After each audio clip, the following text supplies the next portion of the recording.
Hello everyone, welcome back to my GH Spoiler channel.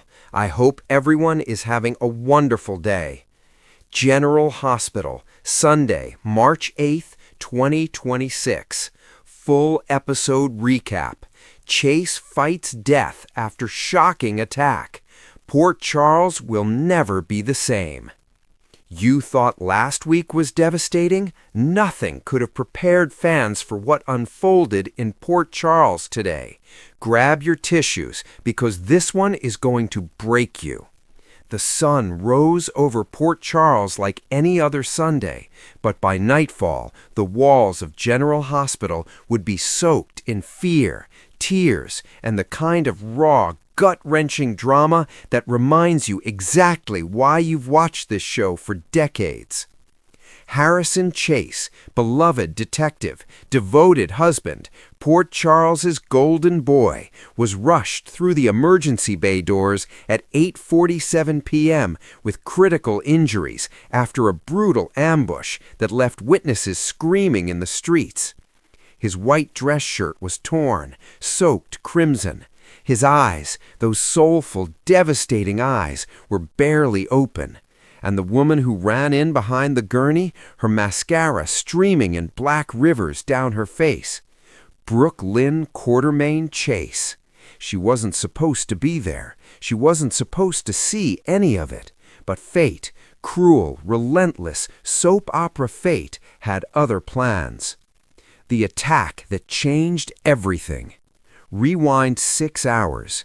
Chase had been working a lead in the investigation into the mysterious shipment that's been tearing Port Charles apart all month. Sources close to the PCPD confirmed he was getting too close to the truth, and someone powerful didn't like it. The ambush happened in an alley off Harborview Road. 2 masked men, no witnesses, or so they thought. Chase fought back. Of course he did. That man doesn't know how to quit. But there were 2 of them, and by the time backup arrived, he was already on the ground. Commissioner Jordan Ashford arrived at the scene with trembling hands and a jaw locked tight with guilt. "I sent him out there alone," she whispered to Detective Dante Falcone, who stood stone still beside the police tape, staring at the blood-stained asphalt like he was trying to memorize every crack. Dante said nothing. He didn't have to.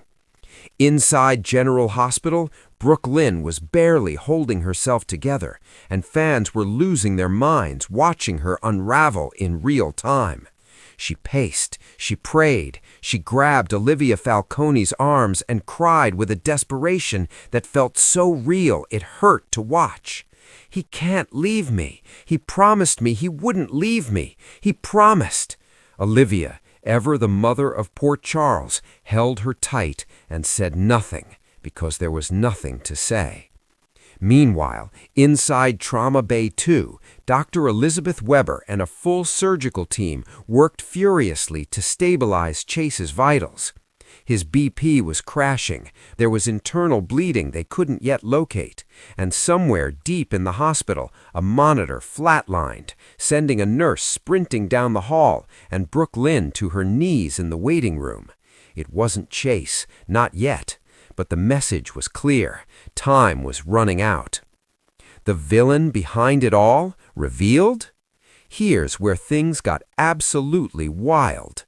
In a shadowy office corner across town, a gloved hand poured 2 fingers of scotch and watched a blinking notification on a burner phone. "It's done." The gloved figure smiled, slow, satisfied, terrifying, and set the phone face down. And when that figure turned toward the window, the camera gave us just enough of a profile for eagle-eyed fans to start screaming at their televisions.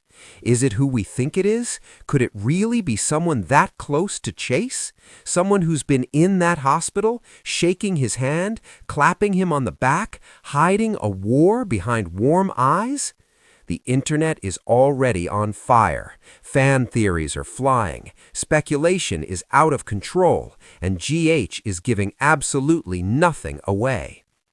A love story on the brink.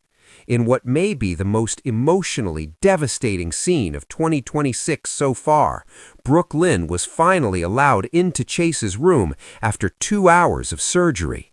He was pale, intubated, surrounded by machines that beeped and hissed and kept him tethered to a world he'd nearly left behind. She sat beside him, took his hand, and with a voice barely above a whisper, she sang to him, just a few bars, rough and cracked and entirely unpolished, because music has always been their language.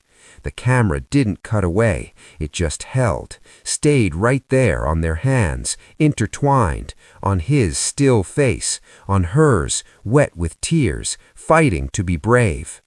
There wasn't a dry eye in Port Charles or anywhere else watching. What comes next? As Sunday's episode closed, the prognosis remained terrifyingly unclear. Dr. Weber told Brooke Lynn only that Chase had made it through surgery, but that the next 48 hours were critical.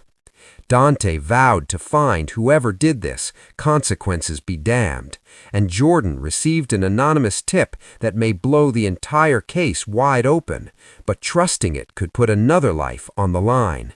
The walls are closing in, the stakes are never been higher.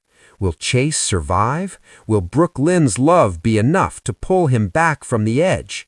And will the truth about who ordered that attack destroy everything and everyone left standing in its wake? One thing is certain.